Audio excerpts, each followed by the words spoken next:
I'm Bouris and this is Straight Talk. Everyone deserves the presumption of innocence. Democracy is facing a crisis of trust. This is a fraud on the American public. We don't trust in governments. The people that are supposed to represent us don't do what we want. A National Anti-Corruption Commission will finally be established. Can we go back to that fateful date in 2017? What did you hear that day? A judge told me I was guilty. Guilty of what charge? Being accessory to misconduct in public office of a Member of Parliament. A controversial mining exploration licence that he gave to John Maitland. You can't challenge ICAC. The people who have been employed in ICAC think they have a crusade. In this crusade, there's no rules. We can do whatever we like. We go wherever we want to go, and it's like pulling the wings off butterfly. That's a quote. Wow, that's scary. That much power in the hands of one person. This is the sort of stuff that comes from countries where they've got dictatorship. There isn't the rule of law. Where are we going? John Maitland, welcome to Straight Talk, mate. Thank you, Mark. You look like a man who's lived a life to me. You've got that swagger about you when you walked in and when you sit down. Someone's not too fussed about the frills and furbelows of life, more about fundamentals. Well, thank you for saying that. But I have enjoyed my life, and I have had access to things that probably a lot of people would not have access to. And I think I've been lucky in life. Can we go back to that fateful date in 2017? Yeah, well, I heard a judge tell me I was guilty. That was an enormous shock. Was it a judge, jury, or No, it was a jury, yeah. A jury made the finding of guilty? Yeah, guilty, yeah. And guilty of what charge? Being accessory to misconduct in public office of a Member of Parliament. How do you feel when that happens? Well, it's a very unusual feeling. I was stunned. I thought, this can't be possible. It's this is a dream. I'm having a nightmare. Yeah. And but then the realisation came that it's happened, and I then started to think, oh my Godfather, what's going to happen to my family when you're found guilty? It really means that you're going to be incarcerated. You have to think about, wow, what's going to happen to my wife? Yeah, so a lot of things went through my mind. Was your wife there in the court? No, she wasn't. Yeah. The reason she wasn't there is because she was so stressed. How'd you tell her? My daughter. Your daughter was there? My daughter was there, yeah. Tears? Yeah, well, my daughter was she was very aggressive. She actually grabbed me by the arm, virtually said to them, no, you're not taking him away, and was very brave. Good on her. And what was the sentence? I was sentenced to 6 years with a non-parole period of 4 years. And how old were you at the time? That stage in, 17? Yeah, 2017. 6 years ago. Yeah. I was 71. 71? Yeah. That's a big deal for a 71-year-old. Yeah, it's not what I didn't even think about that. I didn't think about my health or anything. I was just stunned about what had taken place. Were you healthy at the time? Well, I'm a bit like the $6 million man because I've got 2 metal knees. I've had operations on my shoulders. So yeah, I was pretty healthy, and I am pretty healthy now. Yeah. So you get 6 years for non-parole. They wheel you out to the big house. Where'd you end up going? Silverwater. Yep. That's where you normally go when you're waiting on being sentenced. And I could hardly believe it. Being taken to this prison with the likelihood of spending a lot of time in and around those institutions. Yeah. How does a 71-year-old who's not from the mean streets, you're not out there, in a gang, a bikie gang or something like that. That's not your go.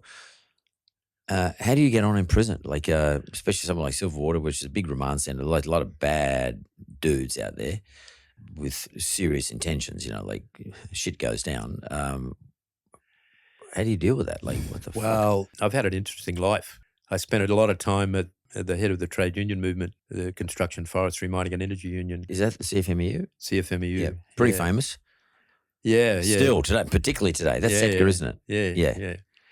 We have members who come from all walks of life. there were a few of those members in the Silverwater institution, and when I went in, I really didn't have any difficulties because I was pretty well known. Well looked after. Yeah, when you say well looked after, I mean, you've got two things. Treatment by your fellow inmates, Yep. and then treatment by the institution. So when you say well looked after, I can't say well looked after. Not well, yeah. No. I can say, though, that I didn't have any problems with the people who were in there. In fact, it was very interesting. A couple of stories I could tell you about. Share. There are a lot of different people from different walks of life. It was very interesting that when I was first put into a section, I was put in with a Muslim section. It was rather strange, actually, because here I am as a Christian being put into a Muslim section. It just so happens that my son's partner is a Muslim girl. I had photos on the wall of the family in the cell. Yeah. They have what they call sweepers, an inmate who's given responsibility for cleaning cells and doing other little odds and jobs around. And the sweeper came into my cell and looked up and saw a photo of the family in their normal, the religious clothing. And I was asked, wow, Johnny, who's that? And I said, well, that's my son's partner. And I was told, Johnny, we will look after you.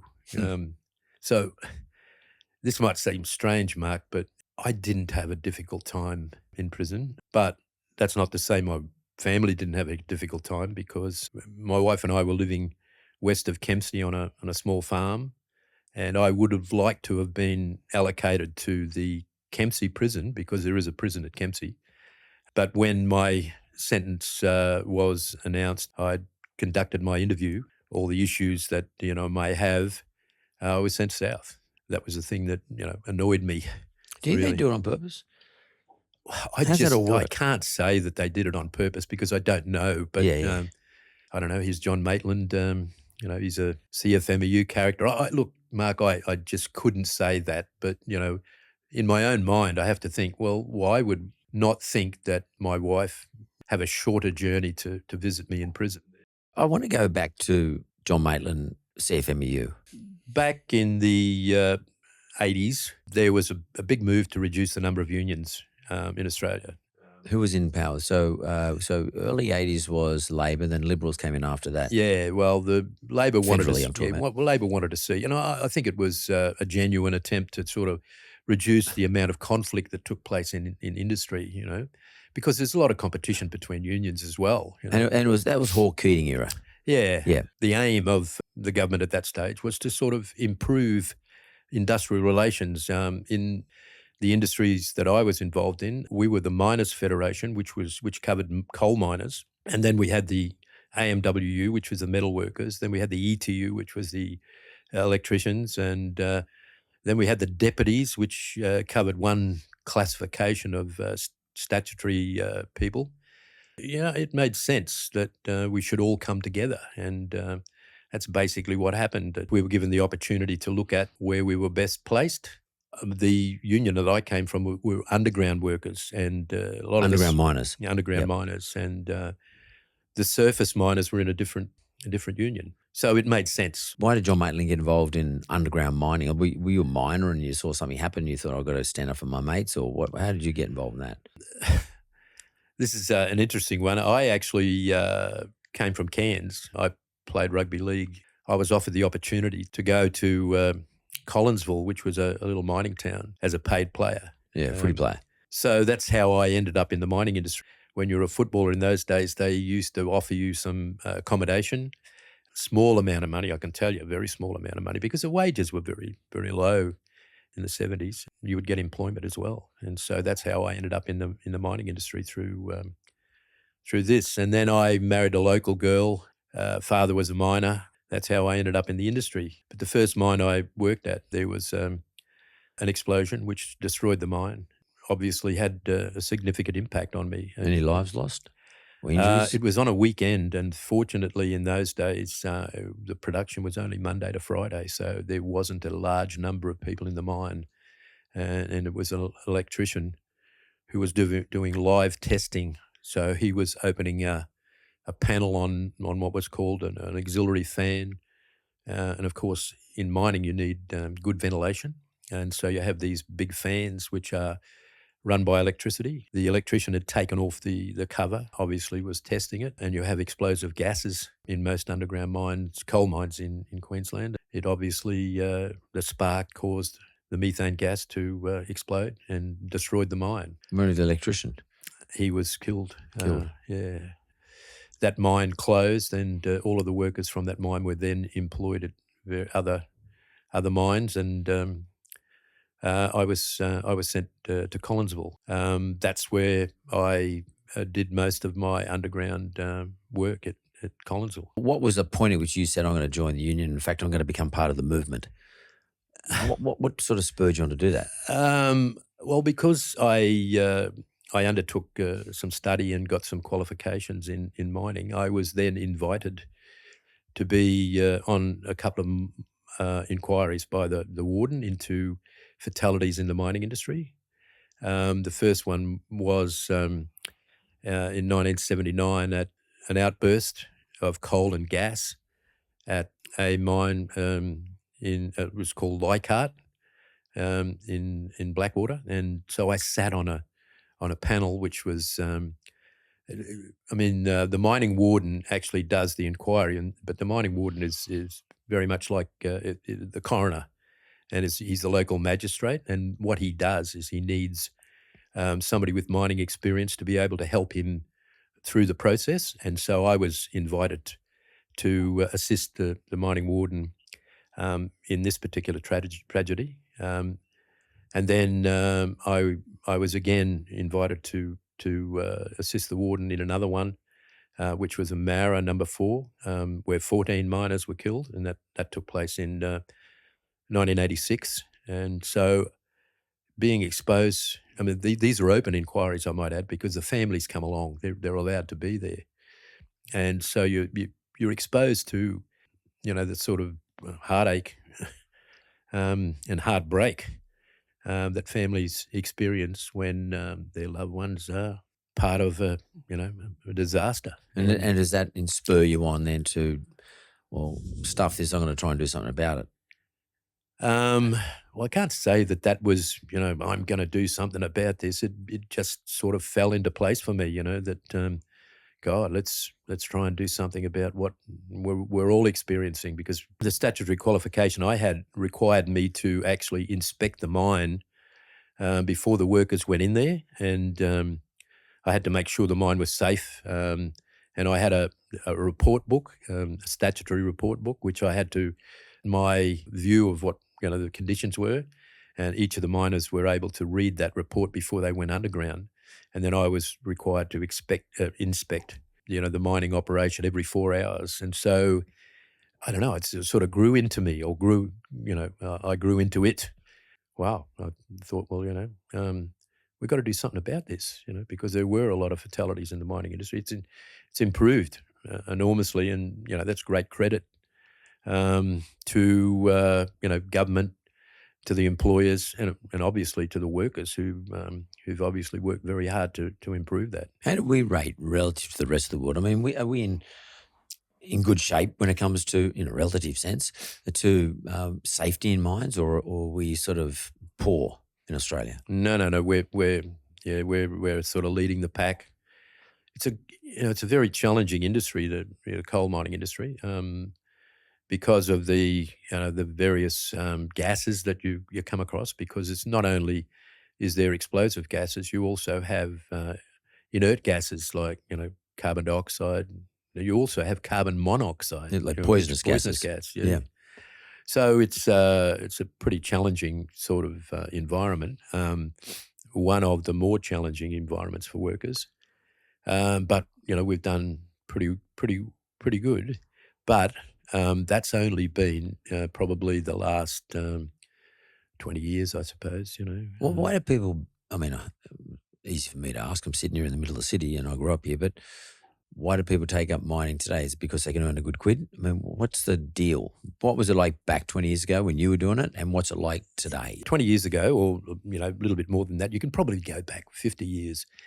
And you generally found that the people working in the mine were from the town where the mine was, and it was basically, son followed father. Yeah, my dad worked there. I'm My gonna dad work worked there, and that was probably the only employment that was available. You can go back through the history and look at a lot of our traditions come from the UK, and if you look at the UK, that's what used to happen. You come from a mining town, you was expected to be a miner. Yeah. And that was your family, your family's background. Yeah, and tough it out, kid. Tough it out, yeah. Yeah. And but again, it was probably the only sort of employment that was available. So those sorts of traditions existed. I mean, in Collinsville, where I worked, they'd already had quite some years before a disaster, and it was an outburst of coal and gas, which killed a lot of miners. But the family still worked in the mines. You turn that up. was yeah. Because there's no choice probably. Pretty well, no choice. That was the only employment around. And the other thing about it is too that miners were proud of their occupation. They saw that they were contributing significantly to the economy, to the communities, and they were very generous. Generally, miners were very generous in what they contributed to the communities. As a city bloke, I've got a country farm, but as a city bloke, I'm certainly not someone who comes from the regional areas anyway. And I think a lot of people might think this is miners are staunch people and they never want to admit that this is a job they can't do. It's not too hard. Like there's a staunchness associated with being a miner and being the son of a miner, and therefore I'll be the miner as well. And you're my son, you'll be a miner because we're staunch and you're going to be staunch. And that's sort of a bit of I don't know if it's an Aussie thing, but as you say, it could be a UK thing too. But that's my sense of it all. Like, and it doesn't matter how bloody hard it is, kid, you just hang in there. You've pretty well got spot on. How families feel about their kids who are coming along. Yeah, they'll be a miner. There's no question about that. Blah blah blah. They're tough enough. It's an interesting thing because I also spent some time in the rural industry. And farming is almost like that Same. too. Yeah, same. It's 100% the same. Yeah. So it's something which families seem to instill. When you go today, though, you go somewhere like Orange, who's got a big gold mine out there. It seems to be a different environment. There's money, there's shift work, premiums paid for the shifts, a lot safer than what it was 20 odd years ago. I was out there recently. You go to a pub across the road from where I was staying, and they're all got their high vis on, and they come straight from the mine, straight from the end of the shift. They're all there buying dinner out. They're eating Thai food, and in the middle of Orange, and they look like they're living the life, and they look like they've got a quid to me. So it's a different environment today. Yes. Look, there's no doubt that the mining industry now provides good wages and conditions. There's no doubt about that, and we're very lucky that we have a very successful mining industry. But you'd find that metalliferous mining, and that includes gold as well, is a little bit different to coal because at the end of the shift, a coal miner can't go to the pub because he's generally covered in soot and dust, and so it's much more difficult. Coal miners would shower at the end of their shift and change into their civvies, and they'd head home normally. Some would probably go to the pub, but not necessarily. It's a slightly different. Yeah, but the mining industry does attract a lot of people now because the wages are pretty good. There's no doubt about that. And you can sort of probably, generally speaking, live in a cheaper area. I mean, you would expect living in Orange is cheaper than, say, living in Sydney, for example.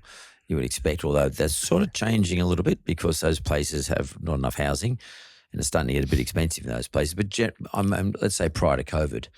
So given the conditions have changed and, as you say, metalliferous is probably doing better than coal, in that coal's probably still a little bit more hazardous, but things have improved a long way from when you were first doing it.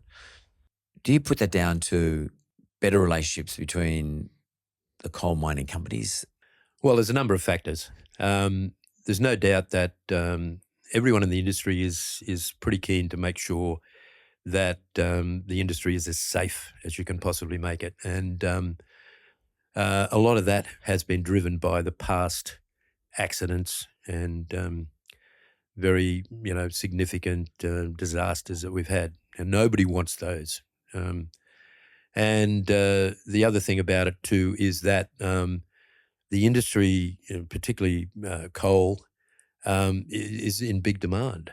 And so there's, a big commitment to make sure that productivity continues. Production pressure. Yeah, we need to get this much out of the mine because we've got to get it out to the ports and we've got to get over to our customers. And so management is, very keen to make sure that the workers are kept reasonably happy. They don't go on strike. Yeah, they don't want strikes, because that interferes with significant production. And so it's a combination of things. Sensible commercial reasons. Yes. But the CFMEU representing the miners, probably not that interested in commercial stuff. They're more interested in safety and good conditions for their members. And the CFMEU would be pushing for this sort of stuff, of which you remember, and you were one of the leaders of the CFMEU. This is your thing. Do you ever think back, wow, I was able to fix this, that and the other, and I feel pretty good with what I've done? In relation to your colleagues? Yeah, I worked pretty closely with the International Labour Organisation and was responsible for leading the workers' delegation to improve coal mine health and safety. Because globally, you mean? Globally, because there was never any minimum standards globally for working in the coal mines. And so in 1995 and 96, I led the workers' delegation to the International Labour Organisation on looking at minimum conditions for the mining industry globally. And we used a lot of the examples from Australia, and those conditions that existed in Australia, and the good examples I was able to use came about through, quite significant struggle, but also realisation by the companies that, if you want to make a reasonable profit and have a successful business, then you have to have a satisfactory, happy workforce. Now, that hasn't always applied. There will be arguments and disagreements at times, but by and large, we've had a fairly successful, industrial progression. So, and the CFMEU has done a good job in relation to mines. And C stands for construction, doesn't it? It does. So why does the CFMEU get such a bad rap in relation to some of the newspapers I read? Where's that bad rap come from? Well, it's, the construction industry is primarily in the major cities. And, if anything takes place in the major cities, well, generally the newspapers who basically, are in the major cities, well, that's a good story for them. Yeah, especially if they can sensationalise it. Yeah. And I've got to say, my brothers in the construction industry also have a difficult industry to be in, because working on high-rise buildings and that sort of thing is not easy. It's very hazardous. And so, when we look at, and I became the National Secretary of the CFMEU, when we look at the industries that the CFMEU covers, they're all very hazardous industries, and you can understand why the workers would, want decent working conditions. I definitely can. But then all of a sudden the CFMEU's, as a result of that, gets a whole lot of, let's call it membership, and you've got to pay for membership. They make a few dollars. What is the relationship between major unions and the Labor Party? How does that relationship work? Because politics, at the end of the day, no matter which side you're on, sooner or later it'll come bite you on the ass. It always does. I've experienced it myself in different ways, but it does, especially if you are seen to take a side. A lot of it, Mark, comes from this historical situation where workers were looking to how are they going to get a voice in Parliament, and the Labor Party grew out of the working class, and So there's always been this feeling that, well, they're our party. We were the ones that essentially built this party, and they're the ones that should be looking after us. And then you get to where we are currently, and there's a lot of bloody competition in the world for all sorts of things. And so business is under enormous pressure to actually compete. And when you come into a global economy, it's all right while you've got a domestic economy where everything's going swimmingly. But when you're in the global economy, there's a lot more competition, so there's a lot more pressure on companies, and therefore there's a lot more pressure on the workers to, perform better, to get higher productivity. And so those sorts of things have sort of grown out of what was originally the Workers' Party was going to, be our saviour. And now all political parties are very pragmatic. It isn't a case of, well, we're here to serve the workers. It's more about, well, we have to stay afloat, and our shareholders need, pragmatic decisions being taken by us. And those pragmatic decisions will have an effect on the workers. And so it's very interesting when you see that the last election, as I understand it, neither of the major parties got 50%. You're talking about the last state election? The last, yeah. Neither of them got 50% as their initial vote, number one. I mean, they were below 50% and then relied upon preferences and well, the coalition is substantially below. Yes, substantially. Yeah. So it's very interesting that we're seeing quite a significant change in the attitude of political parties and also of those people who support political parties, and that includes the union support of Labor. You would probably say that the unions aren't so happy about a lot of decisions that are taken by the Labor Party now because the Labor Party says they're the pragmatic decisions they have to to make in a world of significant challenge. Things have changed quite considerably. A party's in opposition, and this goes back to the period when ICAC was looking at your case, and so Labor was in opposition, I presume, at the time. They were. And so which means the coalition was in power in New South Wales.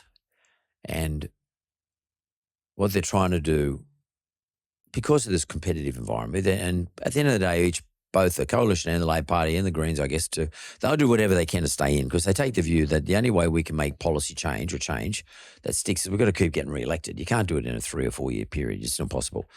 Because everything, if I'm only in for one term, then if the opposition comes in next term, they're going to unpick what I did and nothing sticks. So if I take that high view that I'm going to be someone who want to make change as a politician, as part of a movement, Labor or Liberal or coalition, I've got to stay in for a couple of terms. So in order to stay in for a couple of terms, I've got to knock the opposition out. I've got to keep them away. So I'm going to do everything in my power to besmirch the reputation of the opposition, if I can. I look around and I think you see this thing called ICAC. By the way, having a grinder. Plenty of coalition have copped it too, by the way. Gladys are going through it now. But there's this thing called ICAC, which was set up, by the way, by Griner for all the so-called right reasons. And by the way, federal Labor's going to put one of these in federally as well. I see there's ICAC there, and I see there's a bloke there called Ian McDonald, who's the Minister for whatever, Mines, I think it was at the time. And then he's got relationships with trade union blokes. And I think, why don't I somehow put this information on the table in front of ICAC, who has now got an obligation to review it? Would you say that they're politically commenced, maybe not politically driven? Politically motivated. There's no question as about a commencement in terms of the way it starts. Of course. So, and how does that work? I mean, you don't have to involve anyone, but how would it work? Does someone lay in information in front of the ICAC investigators? How does that stuff work? Well, I think you've pretty well summarised it. I mean, when one political party replaces the other one, they look back at that political party and then they start telling, the people who are out there and are going to be voters at the next election, they tell them how bad that one was. Well, we're seeing it now. We're seeing it now. We're seeing with the new Labor Party, both federal and state-wise, they're both saying the previous administration, don't necessarily Liberals are going, but the previous administration put us in this drama, which, by the way, I don't know, I'm getting sick of hearing it, but, just get on with the job, whatever. I mean, for me, I don't know. I'm not someone who looks back on previous administrations and blames them. I mean, stuff that. You voted me in to fix this drama up. That's why I'm here. We all know that the previous administration wasn't good enough. That's why they're gone. But yeah, you're right. So the new administration is having a crack at the previous administration. So a coalition in New South Wales having a crack at the previous Labor Party, and they see this bloke called John Maitland, CFMEU, trouble. What do you reckon is going through the head? How's that work? Tell me about it. Well, I don't think there's any doubt that there's a very close examination of what took place with the previous government. So that the Labor Party.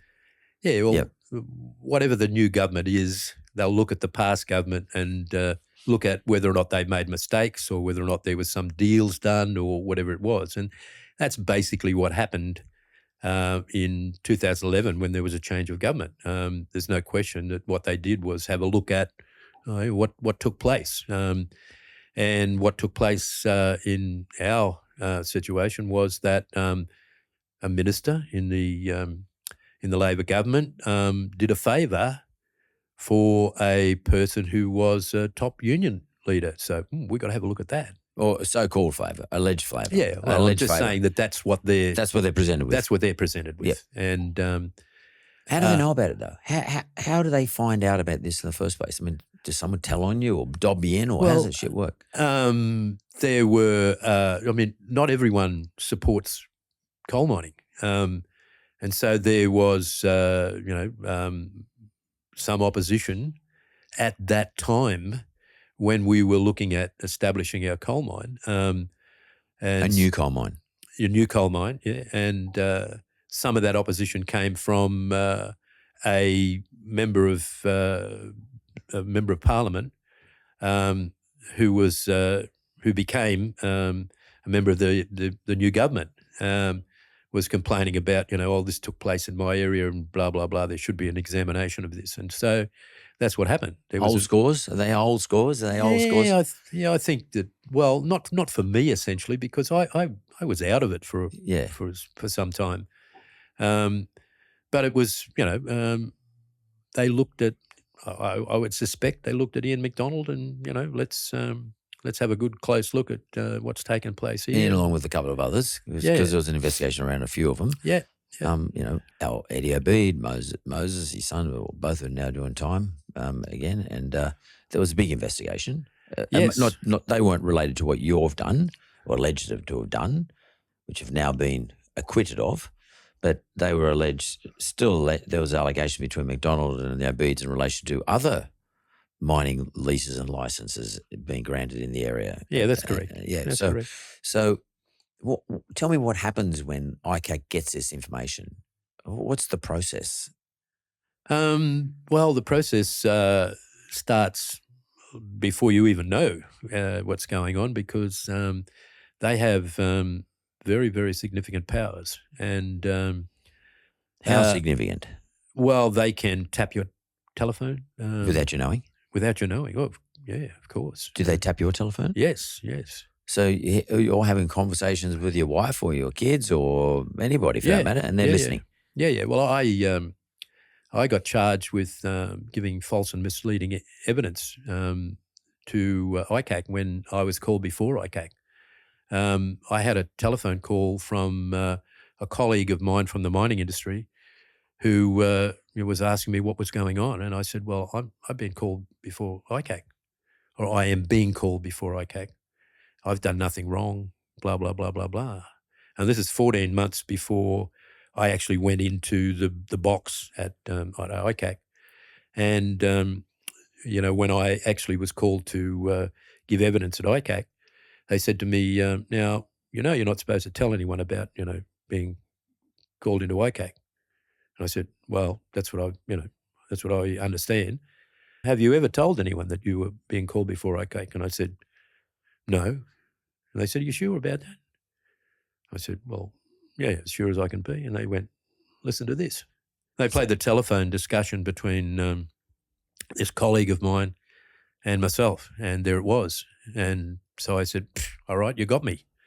Now, that obviously was a very bad start to giving evidence at ICAC. And so they... Did you feel set up at that stage? Because it looks like they're having a crack at your character straight up. Yeah, well, I did. I thought, this is pretty rugged, this stuff, so it was very interesting, very interesting. So the other thing about it too is that you can't challenge ICAC.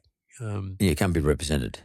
Well, you can't be represented only if the commissioner allows you to be represented. So I actually, had a lawyer who I asked to represent me, and he came along and he had to seek permission from the commissioner to be able to be there, and then he would have to seek permission from the commissioner to ask a question or seek a clarification or something like that. So it's a very interesting thing. So it was a kangaroo court to me.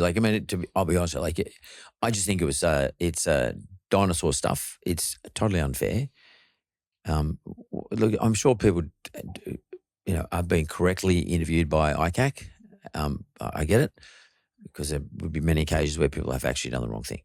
But at the same time, everyone deserves the presumption of innocence, and therefore you should be allowed to have somebody represent you and interject if you're being asked a question or a question's being led to you. Sort of, they lead a question to you. In other words, try and put you in a position and you have to answer the question, which is maybe incriminate you, for example. You need to I think our system of advocacy in Australia, at least, should allow you to be properly represented at all times. And also this concept of, I just think it's antiquated, this concept of being taped well before there's any reasonable suspicion that you've actually committed a crime, for example. In normal criminal world, you can't do that. The coppers can't do that. New South Wales Police, they have to go to a magistrate, they have to go through a process. Yeah.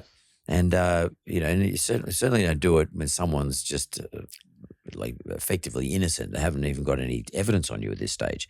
It must have been incredibly breaching of your privacy. You must have felt shit. They've looked at everything, listened to all my conversations. Well, not only that, they can demand that you produce documents which under normal law would be privileged to you. In other words, stuff between you and your lawyer, for example. Yep. Stuff between you and your lawyer, they can demand that you provide that. So the issue of privilege doesn't exist. So yes, you're right. It's an agency of the government which both sides are frightened of. Yeah. And the reason that there hasn't been, and this is my view, the reason that there hasn't been any restructuring of this organisation is because one side will say, if the other side says, oh, well, we've got to change some of this because it doesn't meet the rule of law, the other side says, oh, well, you're in favour of corruption. Yeah, you would say that. Yes. And so... so politics. Yeah, it's the politics of it. So nobody wants... As opposed to the fairness. That's right, as opposed to the fairness. In my background, I spent a lot of time internationally and, as I said, at the United Nations agencies and that sort of stuff. And this is the sort of stuff that comes from countries where, they've got dictatorships and there isn't the rule of law. So it may have been a good idea to look at corruption because corruption is obviously something we don't want. But when they established this body that had all these powers that are, that neglect the rule of law, they've made a mistake. Well, that's a form of corruption to me. Yeah, they're corrupting the legal system is what I'm saying there. Absolutely. And no one's acting improperly, but they're corrupting the legal system, which allows advocacy. And see, the problem that we have is nobody's game to actually do anything about it. because they will be immediately accused of, oh, well, you're not worried about corruption, blah, blah, blah. And I'm very, what would I say, suspicious about the intentions of having one at the national level. I mean, we have a court system which is as good as any court system, legal system in the world. And, we have a process where, you can either have a jury of your peers, or you have a judge who is experienced in law, will look at all the circumstances and give you an opportunity to be able to argue your case. Now, if you've broken the law, you get punished. There's no question about that. But in the case of ICAC, even when the court finds you not guilty, ICAC report still says that you're corrupt. So, you have this position where your reputation is destroyed, and that lasts forever. So this is something which we genuinely need to look at closely. Yes, there is corruption in every community, and we need to deal with that. But we need to support the rule of law, and that's where I think we're being let down. So would you support an ICAC, a body called ICAC, or whatever they call it, but where it runs more like a court case? In other words, if you're subject to the inquiry, that you have all the rights of someone who's been charged. Would you support that, or are you saying, no, let's get rid of the agency altogether and let's just put this in the hands of the federal police or the state police or whatever the case may be, where there is an allegation of corruption? Look, if the compromise was to have a body that looked at corruption, but you had your rights, complete rights, well, I don't have a problem with that. Yeah. Quite often, maybe, I'm talking about a special agency. Yeah. Like ICAC. Like that can deal with corruption. I mean, the police, they probably... Maybe not that well equipped for it. No, that's right. They're probably overburdened in any case with, what they've got to do at the present time, And the courts, well, they have, if you're going to court, you normally have your case delayed for a considerable period of time because there's so many issues in the court. But so if there is a body that is just going to purely look at corruption, there's no problems with that, provided they don't do it publicly. Yeah, so it's in camera. It's held in a private environment. Yep. It's really an investigation. An investigation is precisely what it should be. And during an investigation, if the police call me in for, they say I murdered someone, I'm allowed to turn up to the interview with my lawyer. Yep.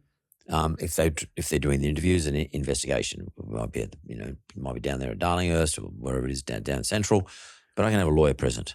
And then I'm not charged. It's not put out in the public, so that the media aren't feasting on this stuff. Because part of me is the media feast. I think that's one of the worst parts of it because, as you said earlier, even if you get acquitted, as in your case, you finally got acquitted. In other words, you were wrongly charged, wrongly convicted, and wrongly jailed.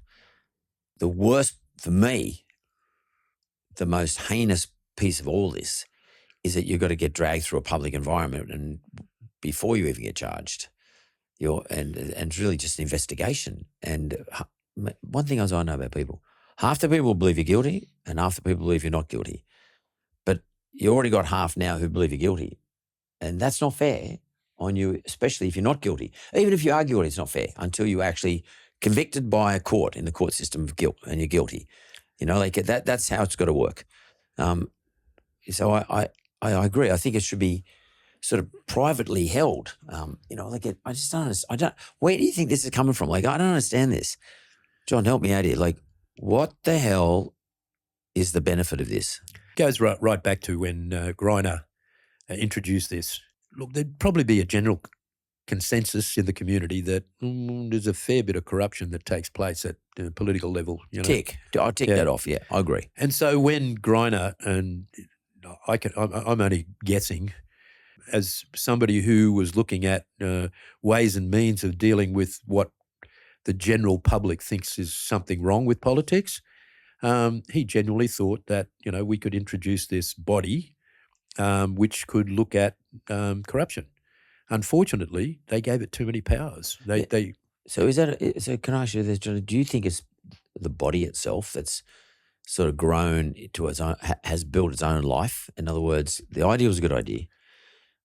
The body itself, which is made up of people, have worked out we can make this very powerful because look at the breadth of stuff we've been given we can do, and they've run off on their own. They themselves are not being managed or supervised, so to speak.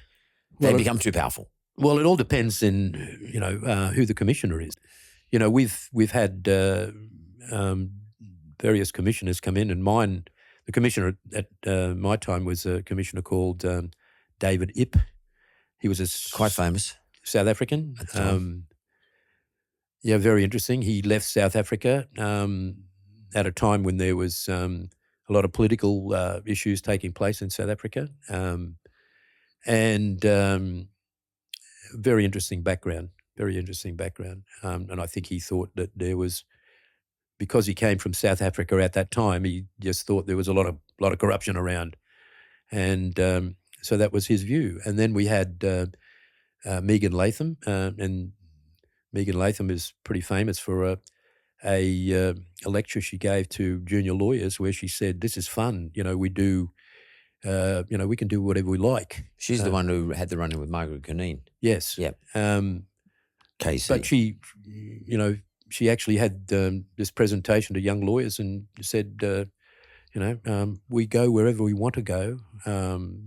We really enjoy ourselves. And it's like pulling the wings off butterfly. That's a quote that she... wow, that's scary. That is scary. And in the hands of one person, that much power. It's incredible. Yeah, it's very, very incredible. And so that's why I think that, the people who have been employed in ICAC think they have a crusade. And in this crusade, there's no rules. Well, they're given the breadth of anyway in the legislation. So they just say that you're right, this is my crusade. I'm going to bring corruption to its heels, and I've got the ability to do it. And by the way, I employ like-minded people. I'll go and find my own team. I'll build my own team up, and we'll go out and we'll crush this. And I think that's precisely what their view is. They look at everyone and say there's massive corruption out there, and we've got to deal with it, and we're the heroes. We're the people who are going to, bring everyone to account. Okay, we've got a new premier, Chris Minns, good fella, sitting there right in that very seat about 3 weeks ago. Where does someone like him go then? Does he not do anything because he wasn't elected on this as a platform? He's got his own platform. He's got a mandate to do what he's said he was going to do. It's not in his wheelhouse. Does he just say, "Oh, that's too hard. I'll just get on with what I'm doing"? Look, I'm sure that he has, I know that he's got massive responsibilities. It is a time when politicians have a lot on their plate. So ICAC ranks down here somewhere. ICAC does rank down there somewhere, but, this is a new government, and the rule of law is an important issue. And so my endeavour, knowing that election was coming up, and has been to try and get as many people together who have been the victims of ICAC, because it is an issue of rule of law. John Maitland, 2017, gets convicted, goes to jail for a couple of years. Then John Maitland gets acquitted. Does John Maitland get compensation for doing time? I think it's difficult to get compensation, because... How can we as a state make good to you, though? We're all responsible. All of us. We live in this state. We sent you to the neck, you had to put up all the shit you had to go through before you got there. Or don't we give a shit? No, I think, look, the point about it is that I'm not the only one. It's not as if... Well, I'm using you as a proxy for everybody. Yeah, of course. So there is lots of John Maitlands.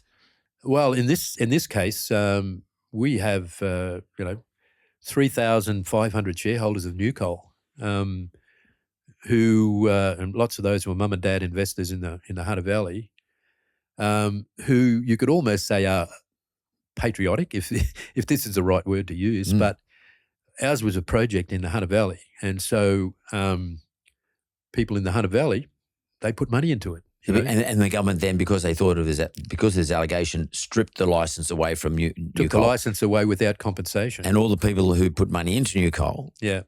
were on the presumption that it was going to keep its licence. So you've got mums and dads invested in this business. Yeah. And then with a flick of a pen, that licence was Taken away. Yeah. And of course, you went to jail as a result of it as well. And they lost, quite considerably. So I'm not the only one. Yeah.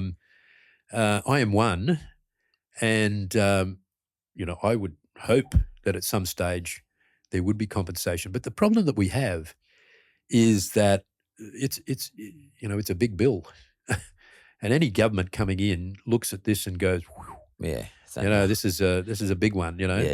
Because this company was worth $300 million on the stock exchange, and whilst they might look at there's been injustice in this area, to go to a government and say we want 300 million compensation, it's a bit of wishful thinking.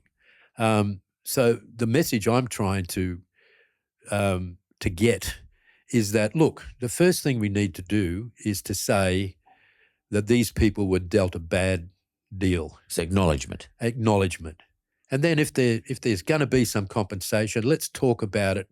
And let's look at it over a number of years. Are you surety on what's happened, or I don't think I've had time for bitterness. Wow, I'd be filthy. I'm not happy. Yeah, you can't say I'm happy, but this might seem strange that in the period of time I spent inside, I learnt so much about Australia. How do you mean? Well, I learnt that we're not doing a very good job with our youth. From what you can see inside the jail. Yeah. I mean, I came across young people, in their mid-20s, who had literacy and numeracy skill problems. They couldn't read or write properly. And what were they in there for? They were in there for theft, selling drugs. And then you think, what the hell? Why were they selling drugs, or why were they involved in theft? To just get by. Because they couldn't get a job. Yeah. And what else are they going to do? It's exactly right. And, if you sort of think to yourself, if I had a wife and a little child, and I didn't have a job. Because you would go and nick it. Yeah. I think what you've revealed today, John, is a number of systemic problems in Australia, particularly here in New South Wales. John Maitland, thanks very much. Thanks, Mark. I really appreciate it.